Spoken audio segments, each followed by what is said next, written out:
How in the hell have we gotten to 4 years and not have talked to you, Morag? How did that happen? I don't understand. Well, it depends on the day. I suppose you could either say you were lucky or unlucky. Very unlucky. Very unlucky. Okay. We're going to go that way. No, definitely. I was sitting here. I was sad. There was a tear in my eye. I was thinking, is Wendy never going to call? Oh, my God. That makes me so sad. I'm so sad. No, Seriously. I think we're good. Seriously, it's that kind of crazy thing that the people that you can be most impressed with in your whole career can be sitting right in front of you. And why don't we think of them first? Right? So it's ridiculous. We think of them at the right time. Oh, how nice like is that? Grace and space. That's what it takes. Grace and space. We think of them at the right time. Because I sit there and think the same about you, my friend. Oh, thank you. Oh, well, I feel so lucky that we were able to get to talk to you this week. And Ronnie, you don't know No, I do not. Morag, This right? is our first meeting, but I already love her. I didn't realize you were See, I going know about you because I cyber stalk you on okay. Facebook. And I see through Wendy's posts and stuff. So I know little bits, but yeah, I'm looking forward to getting to know you Thank too. you. And I didn't even know that you were going to That's have so an great. accent. I felt so out of the loop, but I love it. So it was funny. I was in San Francisco at the weekend. I went, it doesn't really matter why I was in San Francisco, but I was in San Francisco.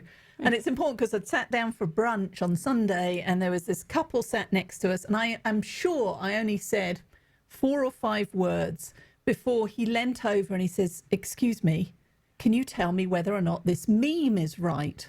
Now, I'm also of an age where he was just far enough away where I'd take the glasses off and lean in. And it was this guy on a sofa, like sitting back. And the meme was every British person at the end of the day when they no longer have to do the accent. And so I looked at him. Now, I didn't say, well, it's obviously wrong because he doesn't have a cup of tea in his hand. But I did look at him and I was quick because it was Sunday, remember? And for those listening to this podcast, the time changed, but the one I love because we got an extra hour in bed. And I looked at him, I said, yes, it is true. I said, I actually have a switch and I have to remind Jeff, my other half, to turn it on every day. And of course, today it was a nightmare because the hours changed. So for the first hour, I sounded Scandinavian. And the guy kind of looked at me and then went back to his breakfast. That So was my God, hilarious. I mean, how often do people comment about your accent? Because I get it all the time. Yes. And I have I have a minimum requirement. I will not allow people to ask me about my accent in fast food drive-throughs. It's just the wrong timing. And so I always come up with some crazy answer. They'll say, "Where are you from?" And I'll say, "Alaska, my whole life." And I'll just make up places. Just because it's like, I'm not going to answer this again. Not when I'm in a drive-through being bad. Right? I'll do it. I'll either say I'm from Texas or a little bit east of Texas. I've also had somebody, because I am often, people will assume I'm Australian. I've never been there. So I've had, on one of those similar occasions, Wendy, I had a whole conversation about rush hour traffic over Sydney Harbour Bridge and how terrible it is. Because I just didn't have the heart to tell them Hard to even I'm correct them. Australian. Yeah, I'm not No. going to correct them. It is like, Exactly. it made them happy. It was fine. But, so I am English, British, with a Scottish name. There we go. There you go. I love Done. it. And I can already tell, like, this far into the interview, you are so witty and hilarious and quick. And I can see why you've leaned into kind of being an expert in relationship building through your career. Is that kind of come natural to you, you think? I think leaned in, wobbled in, because early in my career, no. I can remember being heads down, independent, don't rock the boat, don't stick your head over the parapet. And I've recognized over my career that, in fact, it's the biggest team sport we're all part of. And so it's that interdependence that both accelerates our success, but also makes it more sparkly and fun. I mean, my latest phrase that I found myself and hear myself sharing is success is not a scarce resource.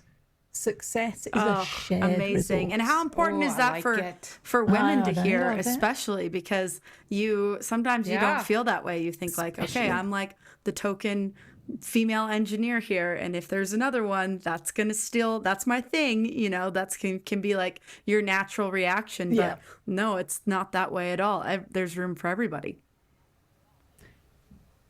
There is room for everybody, and I was the same. First 15 years was in finance. I was going to be an engineer, but ended up in finance. So again, very male dominated. And I think there's two sides. There's one is I've got to keep it for myself. That's the scarcity bit. Wrong. Wrong answer. Share. Well, but we have to ask Clark, our producer. The way I was Clark, raised, can you add some sound effects of Morag going? Yeah. The buzzer. Later on, right? I want sparkles and magical, but right now you can do a. I like it. But I was also raised, being British as well, double whammy. A British and a British woman is, don't rock the boat. You don't ask for more. You wait your turn. You are a quiet voice. You say please and thank you, or in my case, sorry. I wrote a blog post about it. It was my sorry for showing up. Sorry for bumping into you in the corridor. Sorry, do you have a minute? Sorry. Stop it. Yes. And it took me a while to get it to fall into my confidence, to lean into the relationships, both the how do you bring others with you, but also how do you reach out and ask for help. Do you think you would have gotten to this place if you'd stayed in England? No. Really? There you go. Quick answer. Let me think about that for a nanos. No. But I don't think any of us would be where we are today. I agree.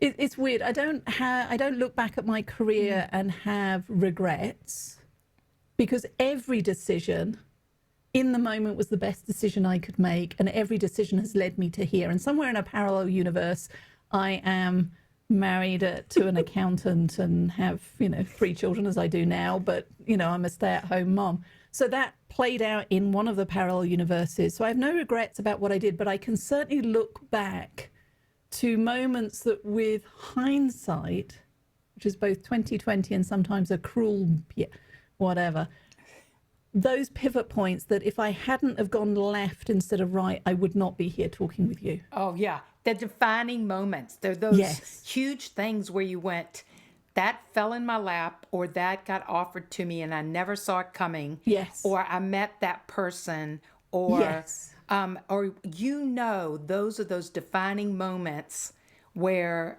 things change drastically. You and I have even talked about these in our personal life. I remember the moment my 25-year marriage was over. I remember the moment. And if we had wine, and I would probably go into those details, but we don't have that yet. We'll do that another time. But I think we have those career kind of moments too. Could you just share one of those for us? Well, I think, so if I go with the career, because I've had a similar 25, ended up married 30 years, and to my best friend, but that pivot point where I knew it was different, and yet 6 weeks later, where the universe presented me with Jeff, still being in denial and being a little resistant, and then leaning in. And oh my goodness, fabulous. But when I come back to the career conversation, thinking about leaving banking after 15 years, where I was at a managerial level, one of the youngest managers, a female manager, and things were changing at that time. But having the courage to leave and no longer do the numbers, but do leadership development. And then the next pivot point was having joined an American telecom company, getting invited to move to America, and having just lost my mum. So at the time, we'd actually moved from the Midlands in England down to be closer to family, because family is important. But then also recognizing life is short and family is important. And so is taking these opportunities. So choosing to move halfway around the world to somewhere where we had, at that point, 3 boys under the age of 5. We knew nobody except my work colleagues, but choosing to go all in, not half in. We didn't keep the house and the cars in England. We sold everything, and we said we'll go, and worst case is in 2 years we'll move back and start again, take a step back, but move back. in the end, I've now lived here for 17 years. And then the other Wow. defining point would be choosing to start SkyTeam. And I revealed the story in You, Me, We. For 15 years, I never told anybody, but I left the telecom company, went to work at another corporate environment. Well, in fact, you have to buy the book. But let's say that on day 5, there was a defining moment where I remember coming home and saying to Nick, well, it looks like I'm starting my own business now. We'll give it a year and see what happens. And SkyTeam will be celebrating its 15th birthday, 16th birthday. Oh my next year. gosh. Fabulous. So those are 3 big milestones where some of that courage was poured over me like a bucket of cold water, but I chose to lean in anyway. Some of it was, well, we all save for a rainy day, but if we never, our rainy day doesn't actually have to make us wet. Sometimes it's just you know what, I've been saving, I'm going to give it a year, see what happens. And 16 years later, I couldn't imagine doing anything else. Amazing. So tell us a little bit more about So SkyTeam, what the company does, why you're... So SkyTeam, and just to clarify, SKYE team.com. And we are an international leadership and executive development firm. Our passion is working with leaders. More often than not, they're in IT, technology, or engineering. And they're looking to get their career to that next level, but unsure how. Or it's the CIO or CTO is bringing us in because their organization seems to be stuck and their team isn't firing on all cylinders. And if we think about it, it doesn't matter where we are in our career, and Wendy and I are a couple of years ahead of you. It's, as I look back at my career, it's invariably not about not being smart enough. Because even if I don't know the answer, there's this mysterious thing called Google. We have the answer to any question you could think of, 42, on our phones with unicorn stickers. It's not the smarts that hold us back. It comes back to your opening question. It's the quality of our relationships. And so, for example, the CTO that just came to mind as I was talking about there brought us in because his team wasn't firing on all cylinders. And it was a lack of clarity around what are our priorities, our goals for the next 12 months, let alone the next 3 to 5 years. Where does Morag's responsibilities start and stop? Whereas Wendy's, where does Ronnie, how do we work together? It's all about the how that invariably stops the best ideas coming to market. And that is where SkyTeam plays. We are very good at taking the soft and fluffy stuff and not forcing you to do trust falls and group hugs, but getting to know each other at a deep level so that we can move forward together to deliver the business results. I get goosebumps. She Love gave herself goosebumps. Yeah, sorry. I loved that. She just goes, I have goosebumps. Is this a goosebump-free zone? Is it? I just loved that you gave them to yourself, and it gave me goosebumps as well. Yeah. Oh, Well, Wendy, there I you don't think I can't hear you. And tech people do not do warm and fuzzy. They don't do these exercises No. very well. Or they can They shy do away when the from 'em. facilitator tells them. Yes, because they do kind of the rules based. You give me the rules, I'll do what you say. I may not go into it loving it, but most of the time when I've had a team that's worked through these things and looked at them, I do say they almost always come to see it for what they accomplished out of it. But if you had a harder time working in the tech industry, than you might have had working at other industries with what you're trying to accomplish. Well, as I say, 80% of my clients are IT, technology, and engineering. I'm writing a leadership academy program right now for the technology team of a healthcare organization in New Jersey. We just spoke to a whole load of clinicians and medical professionals in Virginia. And once you provide the guardrails, it makes it easy. So, for example, I was working with a group of IT leaders in Florida just a couple of weeks ago, and one of the activities was to think about the colleagues you would jump at the chance to work with again. The leaders, the peers, it doesn't matter who, but who comes to mind and what makes them special. So let's play this game right now. So if you think about colleagues that you would jump at the chance to work with again, each of you, just give me one who's just come to mind for you and tell me their story. What makes them special? Do you want me to go first, Wendy? Okay, I would go with my favorite coworker from my last job. His name's Taylor.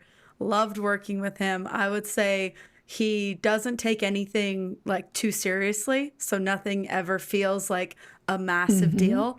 He's just fun to be around, but most importantly, he's like, he never makes me feel stupid. Like I could ask any question at all or not know how to do anything at all. And he never has any reaction, any body language, anything that makes me feel like I'm an idiot. And so I feel like I can literally just ask him anything. And it's like, creates a space for like true collaboration where you're just like I'm not trying to put up any front. Like, this is what I know. And that's that.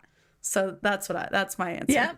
You can be the authentic you. I love it. So that's Taylor. What about you then, Wendy? Who's come to mind for you? And I know you've got many. Oh my gosh, and it's hard to pick, but there was Badri Sampras, and he helped my team, the sales team. He was the sales engineering manager that helped me as a sales VP be able to close deals because he brought the technical side of things into it. But I loved working with him because he was always really outward and intentional about telling you what you were doing that was helping him to do his job easier or to do it better or what he appreciated in what you did. So you just, it was like constantly being given guardrails around what did he need to succeed, but he did it in this way that it was actually compliments. And who doesn't like compliments at work? Yeah. And he was just so sweet. I mean, he was in India, and I just had worked with him for 6 months, and I finally went over to India for the first time. And of course, I run up and hug him, and they don't hug. Yeah. No. Opposite sex people do not, really, touch in any way. And here I am hugging him. I'll let you know, you don't really do that in America either, but I also get that you do. So that's good. That's right. But I'll never forget, he put his cheek against my cheek the wrong way, because usually you hug, you go in that way. And he just was so surprised by it that it was the most uncomfortable I've ever been in a working relationship. But I was so embarrassed, but he just made it okay. And he didn't make me feel bad about it. And I just, to this day, if I ever had the chance to work with him again, I would just feel so lucky, right? So that brings me back to the IT leaders that I was working with in Florida, because we did the same activity, and I've asked thousands of leaders. But you think about what you shared about Taylor and Badri. It wasn't, again, their smarts. It was how they made you feel, especially in those moments where we might have felt foolish or stupid or inexperienced. They actually helped us to be a better version of ourselves. Well, here's what happened next is I will always challenge, and I challenge the two of you, either now or after the show, is to send a message to those folks that say, hey, I was talking to Morag. They actually asked me to think of best colleagues, and I was thinking of you, and here's why. And so one of the participants, and they all did it, but one of the participants chose to send a message to their current boss. And then, of course, later on, they get a reply. And the reply was along the lines of, oh my goodness, you have made my day. Wow, thank you for sharing. And sometimes you get the IT response of, well, that's nice, have fun. Doesn't matter. Either way, you're like, that's the IT introvert response. But this response was, oh my goodness, wow, you've really made my day. And then a few minutes later, another reply came in, wow, I can't stop thinking about your message. I'm going to have to show this to my wife. Again, thank you, right back at you. Oh. And here's the thing. See, you just went, this is the gift that keeps on giving, because we don't always think about it. But just even saying thank you, I appreciate, thank you for helping me. in sending that message, not only did the leader make his boss's day, he's made the boss's family's day because the boss has gone home and said, look at the message. But also in reading out the reply, the 20 leaders in the room, we all got goosebumps. And now, 2 weeks later, I'm sharing it with you, you're getting goosebumps. Yeah, it's that pay it forward kind of thing. It's the pay it forward, but it's the power of the investing in the relationships. Because even if you get the, hey, that's nice, thanks, you've still made a deposit in that professional relationship. And it took you no time at all, other than to take a moment to say, I was thinking of you, I see you.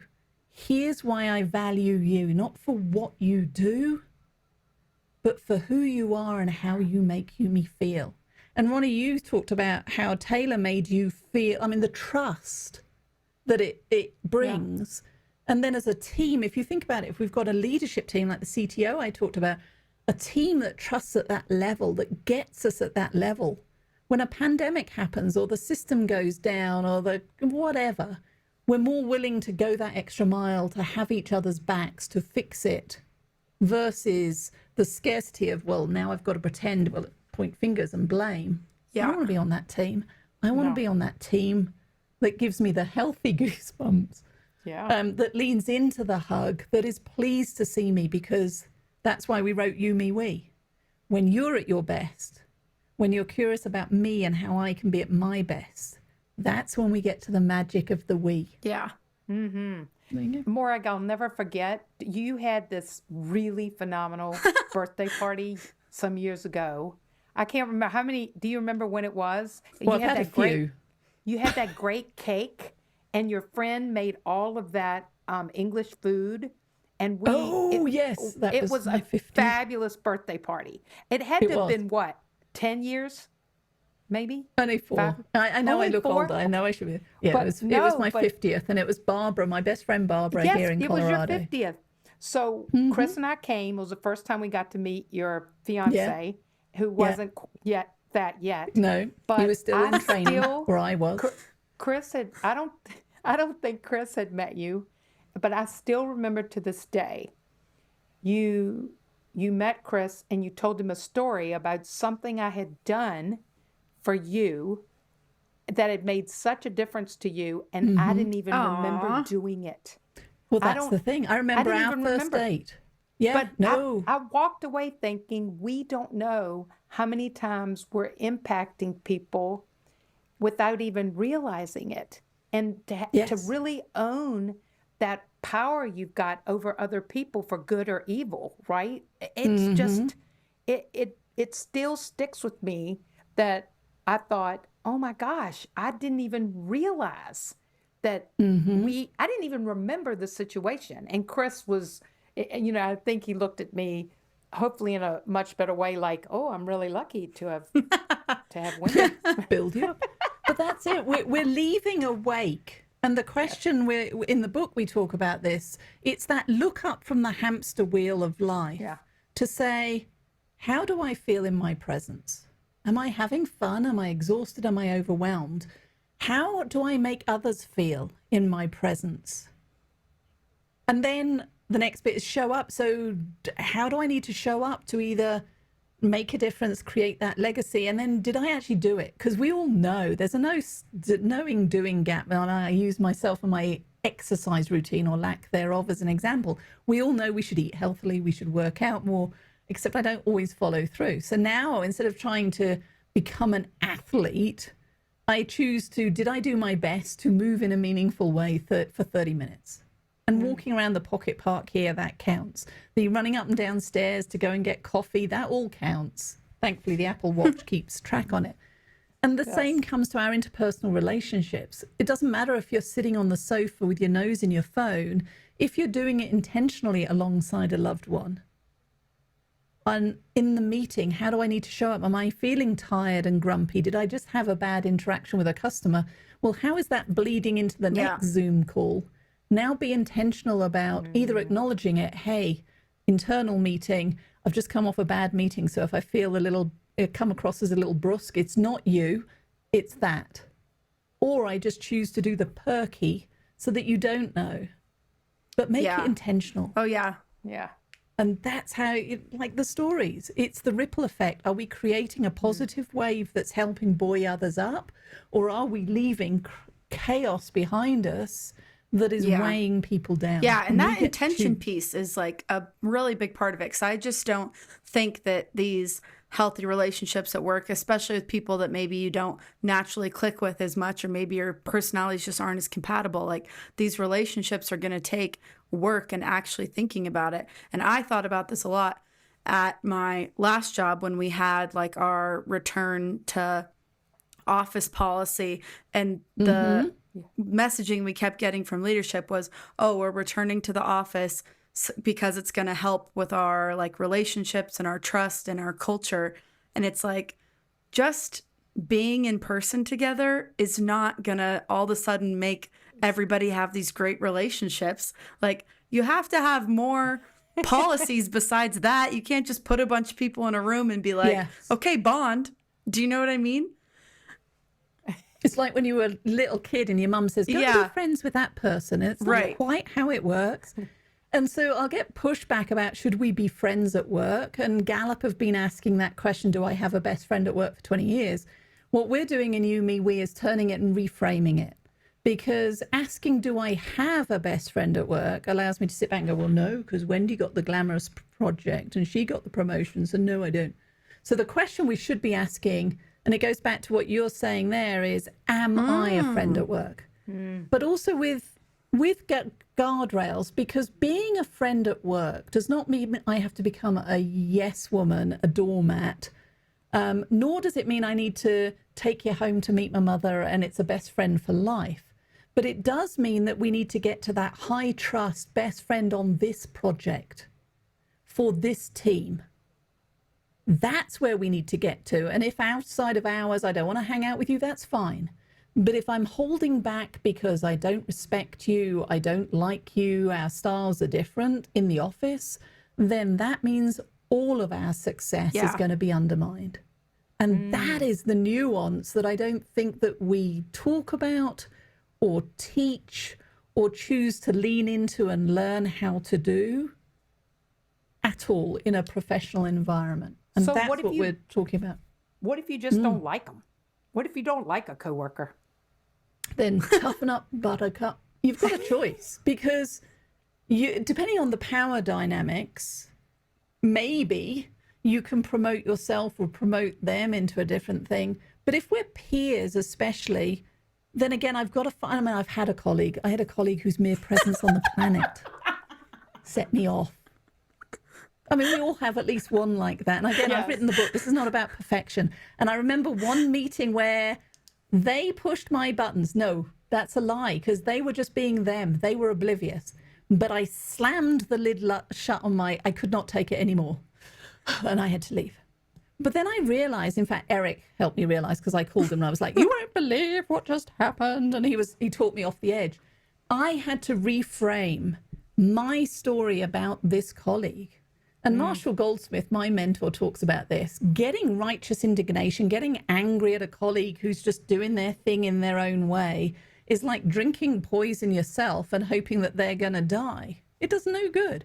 So I had a choice in that moment. I could either continue to rile and slam my lid shut, but of course that was impacting everybody else in the meeting. My colleague was oblivious. She really was.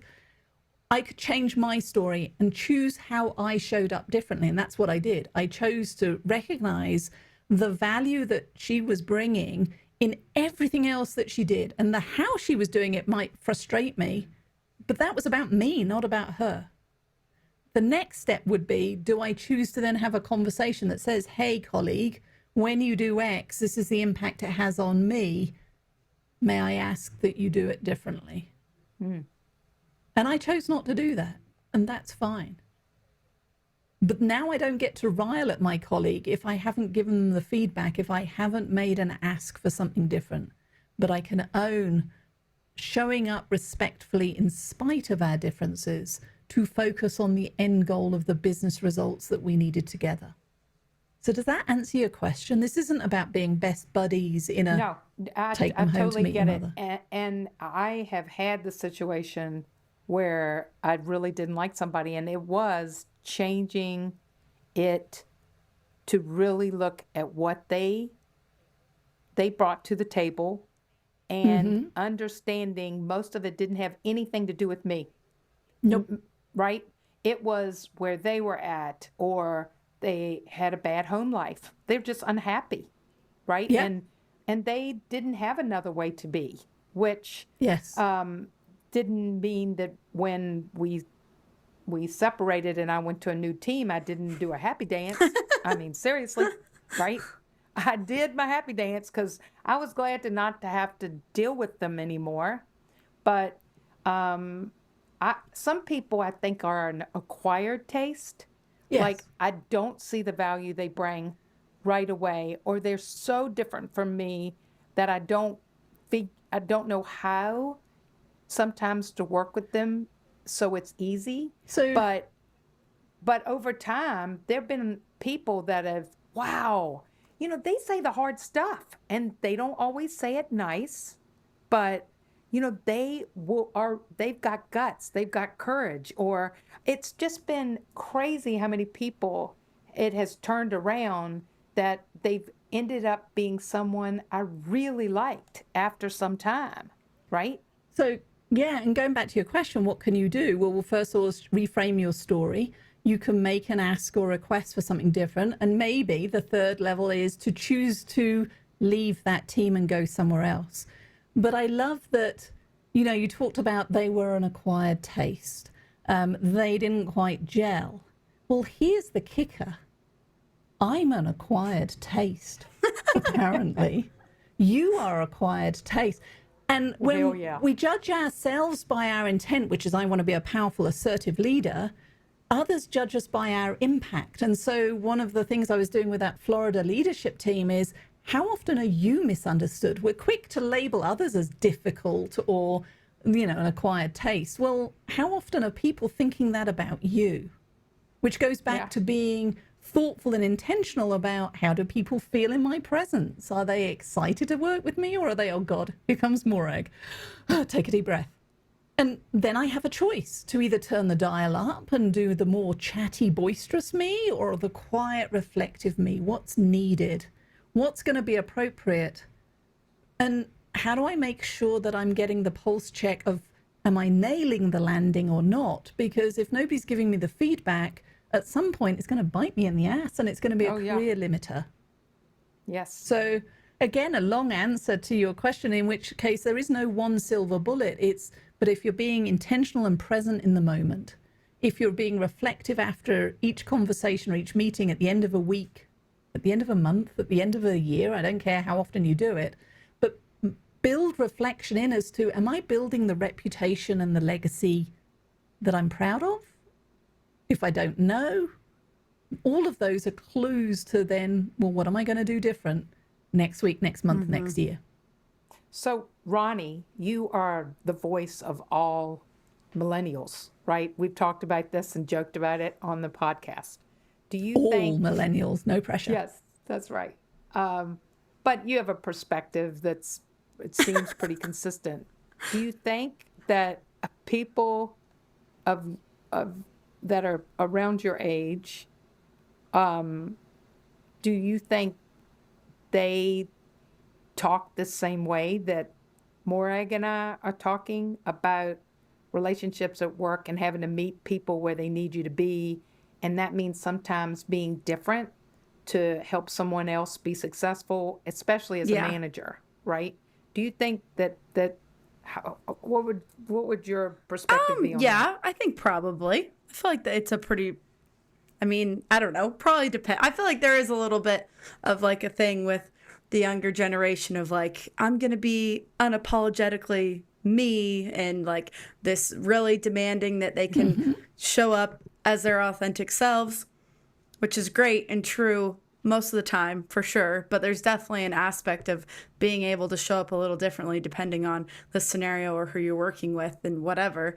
But I think a lot of that just comes down to like being able to empathize and like having empathy as a key skill, which I think my generation is all about. So and reading the room. And right? reading the Reading a room. situation, Right. reading a person, reading a room. And I think I would just clarify that for me, the turning up as yourself is not doing a 180 and turning up as an inauthentic version of you, because that is stressful and it's going to feel uncomfortable. It's the turning the dial up or Yeah. down from a 7 to an 8 Right. or a 7 to a 6. And so for me, for example, yeah, I'm an extrovert. I can do the chatty. I do the 1,000-person keynote and stuff. I can be energizing. But in a one-to-one as an executive coach, that style of Yep. Morag isn't appropriate. For there, it isn't that I talk the most. In fact, it's I ask the questions and then I shut up and listen. And that for me means I have to sit on my hands. It's hard. It feels inauthentic to me, but I've learned to flex because that's what makes me a Yes. powerful coach. And that's what I want the leaders I'm working with to do is it's not a one size fits all. Let's increase your toolkit. So again, in that next meeting for the new hire, maybe you're more hands-on directive telling them what to do. But for your 30-year veteran, then it's more hands-off, empowering, get out of the way. But you still need to set guardrails because the 29 years that they've been doing it at company A, the rules of engagement might be subtly different to how you do it at company B. And that's the mistake we make as leaders. You've been doing it 30 years, you'll work it out. And they will, but at what cost? And will it take them 6 months or a year to learn the implicit rules of engagement that if only you'd sat down and told me, I could have learnt it quicker and we could have got to mutual success sooner. So these like companies and leaders that you go and work with them for like how long usually? So an executive coaching engagement is usually 6 months, and deliberately so, because I don't want to do it for life because that's no fun. And we want to have clear expectations of what are we helping you to influence in terms of your reputation. And you've behaved your way into your reputation over a period of time. This is not a 1 hour and you're fixed, done.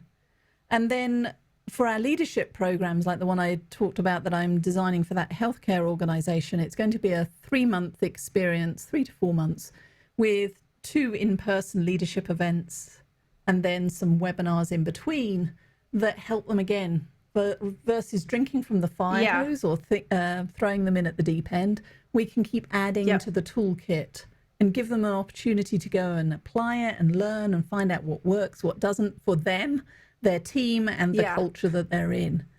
So they're usually time bound, but our clients invariably stay with us over a number of years because they'll graduate the first cohort and go, oh my God, that was amazing.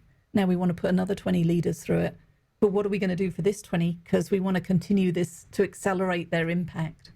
So it's a piece of string, but it's certainly not a let's hang out for an hour and done. We build relationships and true partnerships, and then hopefully that internal capability so that they don't need Sky Team. They're now facilitating in-house leaders as coaches, and they're starting to build it into how they show up at work versus the one-off, I'm going on a retreat or I'm going on a training program. So what are some examples of some of those tools that leaders will walk away with that will help them to maintain the relationships that they've built while they're going through this program? Ooh, I am so glad you asked. So for everybody listening to this, here is your opportunity to take the Ally Mindset Profile, which goes with our new book, You, Me, We, Why We All Need a Friend at Work and How to Show Up as One. So the URL, here's an example of the tool. If you go to SkyTeam, SKYE team.cloud /you, me, we, you will automatically be taken to take our complimentary Ally Mindset Profile. And this is based on the research from thousands of leaders around the world, more than 600 that have now taken it. And you will get your own personal profile around the 5 practices for showing up as an ally, aka a friend at work. And this is my second book on this topic. And as I said earlier, this is not about perfection. Of the 5 practices, abundance and generosity, the foundational one, comes easy to me. I am naturally, success is a shared resource. If you come to me and say, hey, I need help with, I'm there for you. What I need to learn to do is set guardrails, because otherwise I keep saying yes to everybody else and not getting to my own needs. Courage and vulnerability is another one of the practices. When it comes to the business, moving across the world, got it nailed. We'll do it. I'm all in. Courage and vulnerability when it comes to tough feedback, I'm a scaredy cat. I'm not even a pussy cat, I'm a scaredy cat. So I share that because we all have things that we naturally are good at and things we can learn and grow. And so if you take the Ally Mindset profile, you'll understand those natural strengths and get some first tips, and then you can read the book, and then potentially a leadership program such as the ones that we do at Sky Team will go that next bit deeper. Awesome. So awesome. There's an example. Wendy, you've been through some of the work that we've done here at Sky Team or similar programs. What sort of things resonate for you? Well, I'm not going to answer your question because I keep thinking of this, you know, the average person on this call that might have a boss that's not real good at creating this kind of a climate. And other than buying your book and giving it to them, like, you suck at this, you know. Highlight the pages, like cultivate the power of winning relationships and leave the adversary chapter open. This is you. Yeah. I bought this and thought of you. Yeah, don't do that. That's one piece of coaching advice you can have for free. Don't do that. That doesn't work. Yes. But I mean, I think you can ease into the book, right, if they're interested. But it comes back to, do they want to change? And I've just hit so many people who have the mindset, you have to change, I'm not going to change. And okay, so that goes back to our earlier conversation. None of us can change somebody else. And if we're all in a romantic relationship, we know we've had projects that I'm telling you now, no. All we can do is change ourselves. And how we respond to someone. Right? Yes. I went to therapy thinking I was going to somehow I was going to learn how to fix my mother-in-law. And it wasn't that. It was, how do I respond to her in a different way so that it isn't adversarial, so she doesn't push my buttons, so that, you know, after 2 days, I'm not saying we're on our way home now. We've only spent 2 days. There's no way we're doing a week. Right. And so that's the biggest thing that I've had to learn is that whole idea of how to be effective with someone instead of trying to find a way that I make everybody my best buddy and I like everybody I work with. And just understanding, Ronnie did this great job early on in the podcast where we talked about the rings of the level of friends and the level of people in your life. And we can sometimes fall into, everybody needs to be at the same level. Everybody needs to be the same level of relationship. Nope. And that's not necessary at all. There are going to be some people. And I used to physically feel bad when someone came in and kind of drifted out of, we weren't as close. But what I realized is that people come into our lives for seasons sometimes. It's what you need at that point. And to be grateful for that and not feel bad that you're not as close, because you only have so much time to invest. And there are some people that this is just not, during this season, you're not as close to those people, right? Agreed.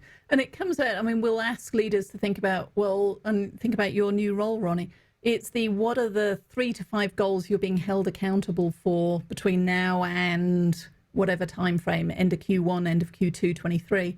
And then who are the 3 to 5 people who can help or hinder you? Because those are the relationships that you need to be paying extra care and attention to. And in the work that we do, in the leadership programs that we're doing, in the team programs that we're creating, in the one-to-one executive coaching, it is all about equipping us all twofold. One is to understand the power that we have in ourselves so that we don't become victims, that we can ask for what we want, we can set expectations. But as a leader, as a people manager, whether we have direct reports or not, because trust me, no matter where you are in your career, there is somebody looking and going, I wish I was more like you. I wish I could speak as eloquently. I wish I could command a room. There are people looking, but how do you lean into that power? And as you said, Wendy, use it for good versus evil. And that, again, in an individual relationship, that power for ourselves also includes choosing that this is not the right team or the right company or the right now, and leaving and going somewhere else. And I've worked with too many leaders who've remained stuck because they haven't had that courage to ask for the promotion, to move sideways, or to move companies. And we've all worked with people who you've talked about earlier who are an acquired taste, who in the right setting, though, shine, who transform. And so our role is twofold. One is to make sure that we're finding that right setting for ourselves, but also creating that right setting for the people who work with and for us. I was going to ask you about that, really, for people managers. Like, I think a big part of that role that people almost never prioritize is facilitating good relationships amongst your reports. Like, I'm not saying you have to be like, make sure everybody gets along, but kind of you need to make sure everybody gets along, right? And I think people like, I don't see managers prioritize that a lot at all. And especially in like remote environments where I think you have to be even more intentional about it. Because if you're not intentionally thinking about that and doing exercises for that, everyone's just going to end up talking about work and they're going to spend as little time talking as possible because everyone's in their own little home office, like all across the country. I love it. I just wrote this week's newsletter for Sky Team on that topic, which is the camera gives and technology, we can text anybody at the drop of a hat. It gives the illusion of connection. And I know what it's like. We're all on back-to-back Zoom meetings now, but we are all straight down to what are you doing? What's the progress? And we need to schedule spontaneity. Spend a few minutes at the beginning, and that's what I'm including in the newsletter, some tips for how do you build a sense of connection and belonging, and then get to the business chat. And do it in a way that feels like authentic. Like, I feel like I go to meetings where like a boss has put together like a team activity, but it's obvious that they like Googled something to do 5 minutes before the meeting, and it's the very last thing we're doing. And it's like, if you don't actually give a fuck about it, don't even do it, because this is almost worse than if you like. But a manager coming with an activity that they're really excited about and they've thought about and they're prepared for it, that makes it like so much more effective, in my opinion. Yeah, I mean, like, for example, right now, look around you. Wendy, I know you're in a new location. Just grab something that might be unexpected near you. Grab something and then just hold it up to the camera. So I've got this like little unicorn thing. Oh, look, you've got a Pez dispenser. I know, Wendy was stalling. Mine says, don't let anyone ever dull your sparkle. All right, so you're going to have to tell me about your Pez dispenser and tell me about your purple elephant. This is Gunter. Go on, then. He's in Sing 1 and Sing 2. Gunter. Have you seen the movies? Yes. He's the best character. He's a showman. So he loves musicals. He's a star. And my mom's been getting me Pez dispensers for a very long time. So I have like all the princesses and all sorts of characters. But this is my. On the Antiques Roadshow, they're going to be worth a fortune or nothing. Yes. But either way. They're all out of the packaging. Right. My dad suggested that I keep it in the packaging for like resale purposes. And I was like, screw that. I'm eating candy out of it. Yeah. Oh my eat gosh. candy. That's what a dad would say. Yes. So what's your purple elephant thing? This is the newest member of our family. Zoe likes to pull on ropes. And this one, and she likes to deconstruct stuffed animals. So like she has a cow that has just one leg left. No horns, no ears, and the 3 legs are gone. This thing is indestructible. This is supposed to be, we got it because it is like a rope, but a stuffed animal too, except it doesn't have It any squeaks. stuff. Doesn't have a squeak. I need one of those And for no Charlie. squeak, right? Holy crap. So it's calm. Oh. And man, does she I got love Charlie this as new stuffed animal, So- like a Halloween themed one, and he literally tore it apart in one day. I was like, "Ugh, you bastard." So mine's the unicorn, and it's the reminder not to let others dull my sparkle. And because we have this unicorn theme that goes at Sky Team. So, and I could go into it, it's in the book. But here's the thing, it goes back to your comment there, Ronnie. I mean, did that feel inauthentic? No. It was fun. I mean, it was high level, but think about it. As a people manager or as a colleague, what did we just learn? So much about each other. Oh, Yeah, so much about each other. Either you've got a child that eats toys, or you've got a dog. We know that. And Charlie is either a dog or a cat. We learned a little bit about your mum and that you've got this whole collection of Pez dispensers, that you like candy too, but you also like movies because there's Gunther. So there's all these little nuances that if we're paying attention, what I know early in my career, I would have dismissed as, oh, for heaven's sake. This is like, we've got business to get to. Yes. But this is how we build the connections. And trust me, you skip the small talk at the cost of the big talk. And the big talk being, if I don't have a connection and know you like candy and Gunther and pets and stuff, do you think I'm going to share to you that, hey, you've got spinach in your teeth? Or we're about to go $1 million over budget? Or, Exactly. Or look, the way we're working together is just not working. We're actually sabotaging this team, and we need to talk about it, right? Yeah. Or I find out I love Pez's too and the candy too. Now we've got a connection. And so that's the mistake that the inexperienced leaders make, that I think is what you were touching on, that they either don't prioritize it, they don't make time for it, they do it half-hearted and then just don't follow through. But it also doesn't have to be complicated. It can be as quick as that. In those 2 or 3 minutes, we already learned something about the three of us. Yes, that we didn't know before. So, Ronnie, I would love to ask Morag our question that we ask all our guests, but in a little different way. So we usually ask our what is your business superpower? But I'd like to ask, what do you think the great, exceptional leaders that you have worked with, what is the business superpower you see most consistently over all of those tremendous leaders? Wow.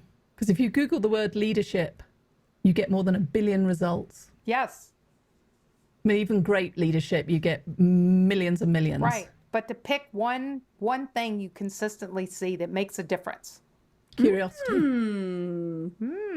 About people? About the people that they're working with? Anything. It's that I know I do this. I can jump to conclusions. I jump to my own answers. I'm very, as I said, independent early on. But when we can pause long enough, again, this is the secret to you, me, we. When I can pause and say, well, tell me about you. What's exciting for you? What's frustrating for you? What's happening in your life?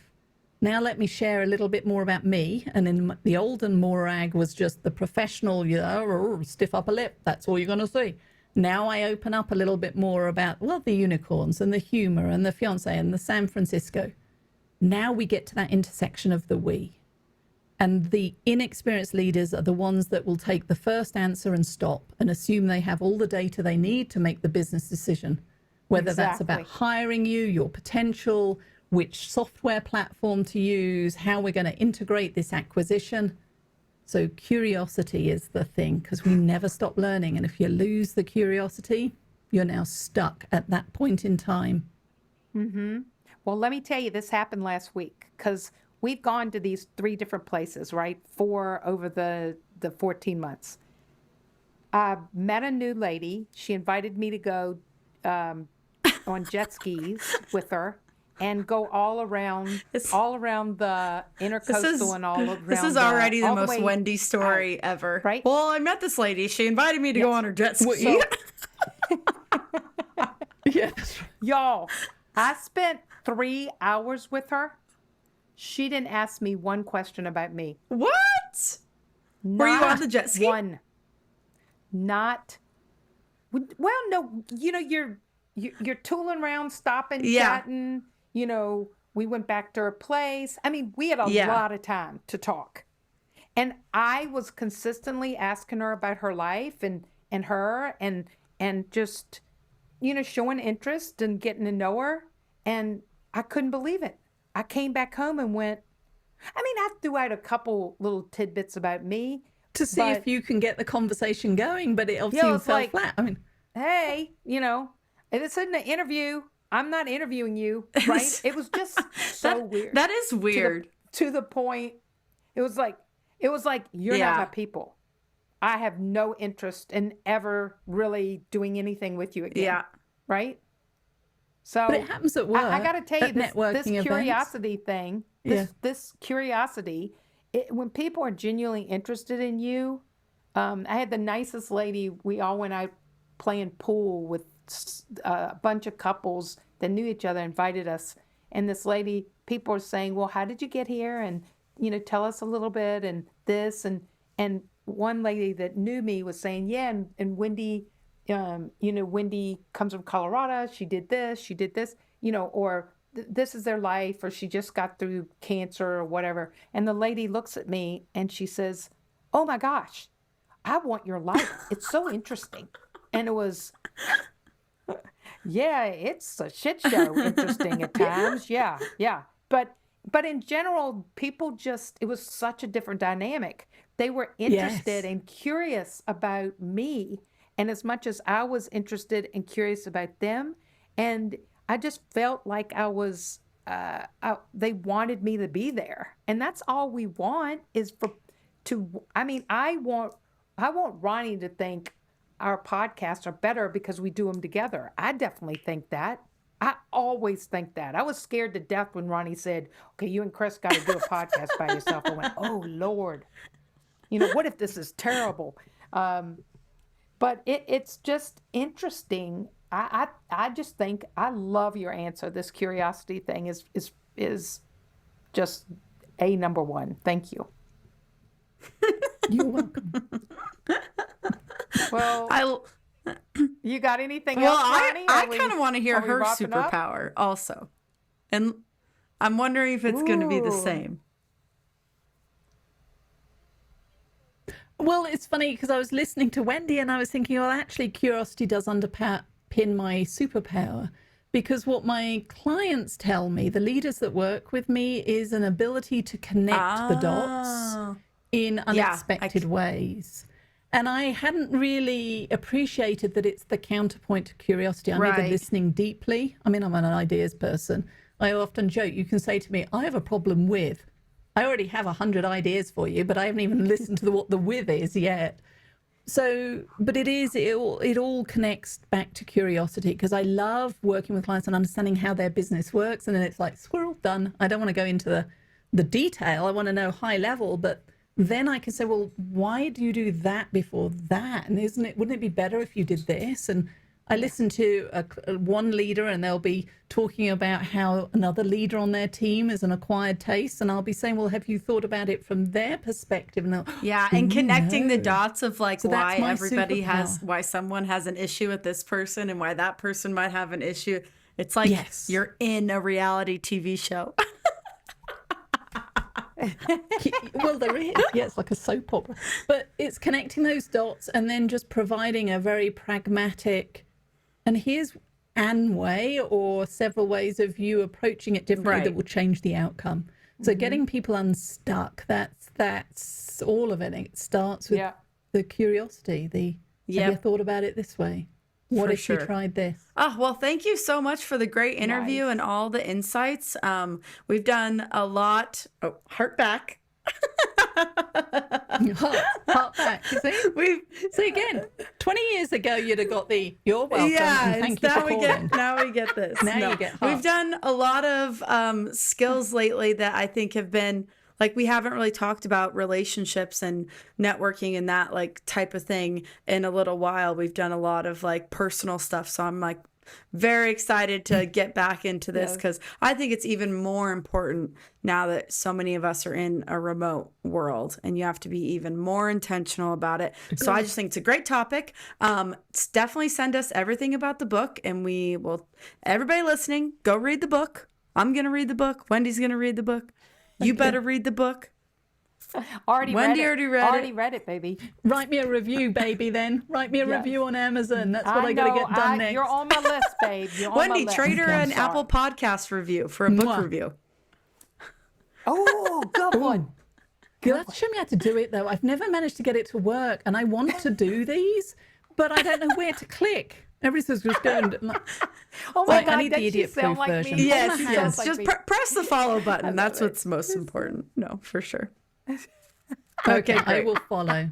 I think I already have, but I will go and press it again. Thanks, hon. Thank you.